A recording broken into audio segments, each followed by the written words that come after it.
we have interrupted regular programming to bring you this emergency message. This message is being broadcast at the request of the emergency management officials, the National Weather Service, the United States Geological Survey and the United States government. At approximately 9:25 am Pacific Daylight Time, a sharp increase in seismic activity has been observed in the Pacific Ocean including Shrimp Island, Hawaii, and in surrounding areas. The 6.3 magnitude earthquake has the potential to generate a tsunami. If a tsunami is generated, it will result in high waves that will cause damage to buildings, homes, and vehicles. It is suggested that citizens and their families prepare to evacuate the area.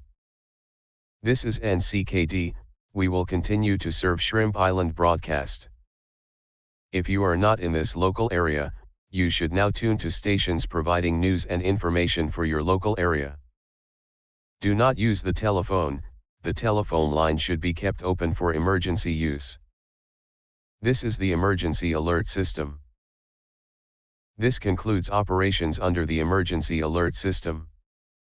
All broadcast stations and cable systems may now resume regular programming.